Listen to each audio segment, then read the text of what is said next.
Hello to everybody and great good morning to all of you. कैसे हैं आप लोग? सब बढ़िया होंगे, ठीक होंगे और उम्मीद करता हूं कि एज यूजुअल अच्छे होंगे।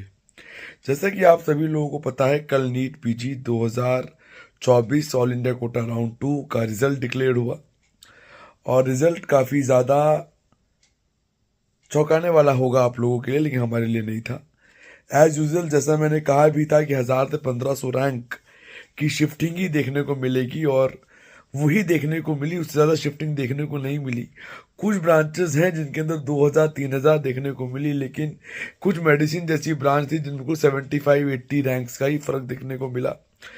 गायनी में, एमएस में 1000 रैंक का फर्क देखने को मिला और एमडीपीडिया जिसकी उम्मीद लोगों को थी कि 8000 चली जाएगी, वो भी वहां तक नहीं गई। अगर आप देख के चलें कट ऑफ, अगर आप देख के चलें तो कट ऑफ भी काफ़ी पहले बंद होता हुआ नजर आया कुछ जगहों का। अगर मैं डिप्लोमा तक की बात करूं तो डीएमआरडी जैसी ब्रांच कोर्स, डिप्लोमा कोर्स, वो 13,013,590 पे क्लोज हो गया। डीजीओ 34605 पे क्लोज हो गया। डीसीए 34031 पे क्लोज हो गया। डिप्लोमा टीबी टेस्ट 36,700 पे क्लोज हो गया। डिप्लोमा ऑफ्था 54717 पे क्लोज हो गया। डिप्लोमा ईएनटी 48123 पे क्लोज हो गई। डिप्लोमा फैमिली मेडिसिन 61970 पे क्लोज हो गया। डीए 53453 पे क्लोज हो गया। डिप्लोमा कोर्सेज जो कि अपने आप में बहुत ज़्यादा सरप्राइज करते हैं कि इतने पहले कैसे बंद हो गए कंपेयर टू लास्ट ईयर। तो राउंड 3 तक बहुत पीछे गए थे, इस बार ऐसा क्या हुआ? Will discuss about it. क्यों हुआ, क्या हुआ, क्या रीज़न थे? इंडियन इमरजेंसी मेडिसिन 24813 पे क्लोज हो गई। फैमिली मेडिसिन 34251 पे क्लोज हो गई। न्यूक्लियर मेडिसिन 4348 पे क्लोज हो गई। पीडियाट्रिक 15367 पे क्लोज हो गई। डीएनबी ऑब्स गायनी 16304 पे क्लोज हो गई। एनेस्थीसिया 30394 पे क्लोज हो गई। पैथो 45588 पे क्लोज हो गई। मेडिसिन 12680 पे क्लोज हो गई। रेस्पिरेटरी 14045 पे क्लोज हो गई। ईएनटी 24658 पे क्लोज हो गई। ऑफ्था 26225 पे क्लोज हो गई। रेडियो 5252 पे क्लोज हो गई। डर्मा 4380 पे क्लोज हो गई। रेडियोथेरेपी 28039 पे क्लोज हो गई। 6 27749 पे क्लोज हो गया। डीएनबी पीडियाट्रिक सर्जरी 6 ईयर 22994 पे क्लोज हो गया। न्यूरो सर्जरी 6 ईयर 21942 पे क्लोज हो गया। प्लास्टिक सर्जरी 6 ईयर 22971 पे क्लोज हो गया। सेकेंडरी 20729 पे क्लोज हो गई। और तो 26956 पे क्लोज हो गई और सर्जरी 25316 पे क्लोज हो गई। डीएनबी सवाल, ये क्लोज इतने पहले क्यों हुई, इस नेगेटिव शिफ्ट क्यों आया? इसके बहुत सारे रीजंस हैं। एक रीजन ये है कि स्टेट में नेगेटिव शिफ्ट आने की वजह से, सीट छोड़ने की परमिशन की वजह से काफी कैंडिडेट्स ने स्टेट में सीट लेने के बावजूद ऑल इंडिया कोटा में फॉर्म भरा। उन्हें यह था कि यहाँ कुछ बेटर मिलेगा तो स्टेट छोड़ देंगे, तो एक पार्शियल ब्लॉकिंग यहाँ भी देखने को मिली। इसके अलावा मध्य प्रदेश और तेलंगाना की काउंसलिंग इज ऑन होल्ड, तो उस पर भी कोई डिसीजन आया नहीं। तो वहाँ के कैंडिडेट्स भी थे जिन्होंने डर के मारे डीएनबी, डिप्लोमा या डीम उठा लिए। क्या पता उन्हें स्टेट में मिले नहीं मिले, इसका पैनिक सिचुएशन जरूर रही। इसके अलावा कई कैंडिडेट ऐसे थे जिन्हें मालूम है कि उन्हें अपनी स्टेट में मिल जाएगा, लेकिन उसके बाद उन्होंने रैंडम फीलिंग करी, ये जानते हुए कि उनकी सिक्योरिटी फोरफिट हो जाएगी, अब वो इसको छोड़ेंगे। इसीलिए भी ऐसा हुआ। इसका मेन रीजन रहा पुराना कट ऑफ देख के काउंसलिंग करने का ट्रेंड। पिछले 2 सालों में ट्रेंड आ गया है कि लोग सॉफ्टवेयर ले लेते हैं और पुराना कट ऑफ देखते हैं, उसके अकॉर्डिंग वो चॉइस फिलिंग करते हैं। इस वजह से नेगेटिव शिफ्ट आया। इस वजह से क्या हुआ कि ऊपर के लोगों ने काफी कॉलेजेस वो भर दिए जो उन्हें उम्मीद थी कि उन्हें नहीं मिलेंगे, और जो मिलेंगे वो डाल दिए।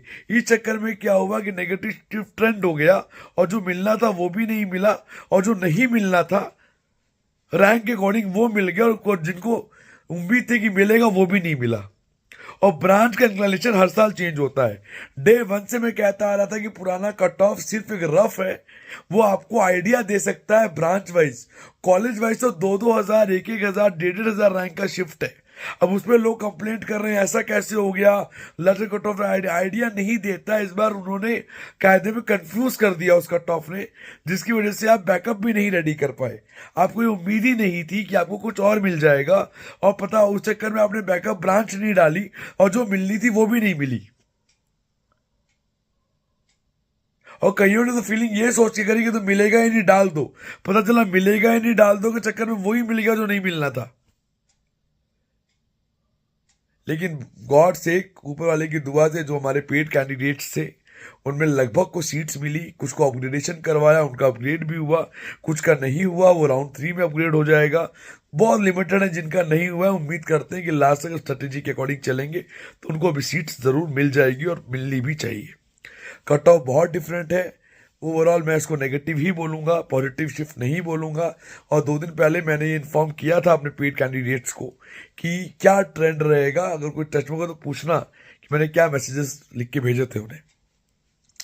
ये आइडिया हो जाता है। और मैं आपको फिर अगेन ओपन इस चैनल पे कह रहा हूँ कि राउंड 3 में डाइल्यूशन होगा। राउंड 3 में 2-3 हज़ार की शिफ्ट देखने को मिलेगी। लेकिन अगेन मेडिसिन, पीडिया, रेडियो, डर्मा इनके अंदर नहीं मिलेगी। नॉट इवन गाइनी फॉर 4000, 2000, 2500, 1800 ये कट ऑफ देखने को मिलने की उम्मीद हो सकती है। इससे ऊपर नहीं मिलेगी। और जो लोगों को अलॉटमेंट हुआ है और जो सीरियसली जिनके पास कोई सीट नहीं है, मुझे लगता है वो ज्वाइन करके राउंड 3 में जाना चाहेंगे एज अपग्रेडेशन। स्टेट्स को छोड़ेंगे क्योंकि स्टेट्स में नेगेटिव शिफ्ट काफ़ी ज़्यादा है। अगर आप देखें तो महाराष्ट्र में जिन कैंडिडेट को सीट्स अलॉट हुई थी उसमें से 35 से 40% कैंडिडेट ने ऑल इंडिया में उठाया। यूपी में भी 38% कैंडिडेट ने उठाया। बंगाल, मैंने तो हर स्टेट का डेटा निकाल लिया है कि किस स्टेट के बच्चों ने जिन्हें ऑल इंडिया में मिला था उन्हें ऑल स्टेट में मिला, उन्होंने ऑल इंडिया में अपग्रेड किया। ऐसे लगभग अगर आप देखोगे तो आउट ऑफ 100 ऐसे 62% कैंडिडेट्स हैं जिन्हें स्टेट में सीट्स मिली, उन्होंने ऑल इंडिया में भी सीट ली। अब वो कोई एक सीट छोड़ेंगे, कोई एक सीट लेंगे, जिसका इम्पैक्शन डाइल्यूशन होकर राउंड 3 में आता हुआ नजर आ रहा है। और स्टे राउंड भी बेनिफिशियल रहेगा जिन्हें रिस्क लेने का डर है। लेकिन स्टे में जाना सिर्फ उन कैंडिडेट्स के लिए वाजिब है और लायबल है जो इस मन को बनाए बैठे हो कि उनका साल खराब हो गया, अब वो अगले साल जा रहे हैं, या कैलकुलेटेड रिस्क हो तो बेटर है। कोई डाउट है, कंफ्यूजन है, गिवन नंबर पूछ लो। हमने एक हाफ एन आवर की पेड सर्विस भी लॉन्च करी। लगभग लास्ट वीडियो के बाद हमने 72 क्लाइंट्स हमने उसमें टेक केयर किए आधे घंटे का स्लॉट देने के बाद। अगर आपको लगता है कि आपको उसकी ज़रूरत है, आप वो ले सकते हैं तो ज़रूर लें।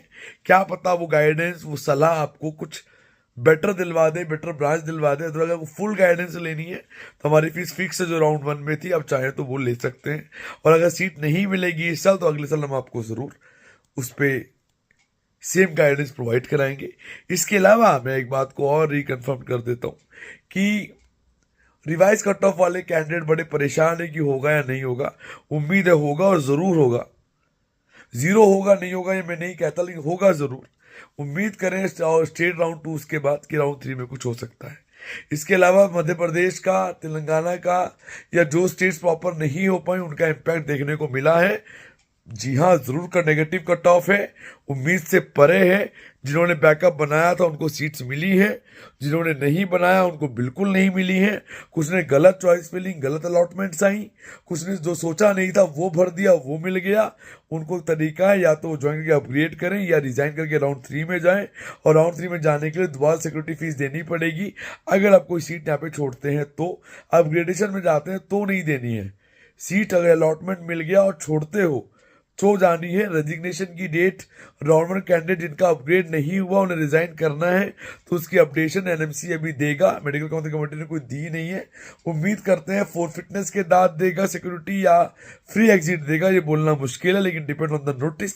जो भी अपडेट आएगी we will try to give you on time. बाकी डिटेल्स के लिए आप गिवन नंबर पे व्हाट्सएप या क्वेरी करके हमारे टच में रह सकते हैं। और बाकी जो भी एनालिसिस होंगे we will try to give you briefly over it. और लास्ट राउंड के कट ऑफ स्टेट वाइज हम टेलीग्राम चैनल पे और इंस्टाग्राम चैनल पे आज से अपडेट करना शुरू कर देंगे। So bye bye, take care, have a great day, bye bye, bye bye.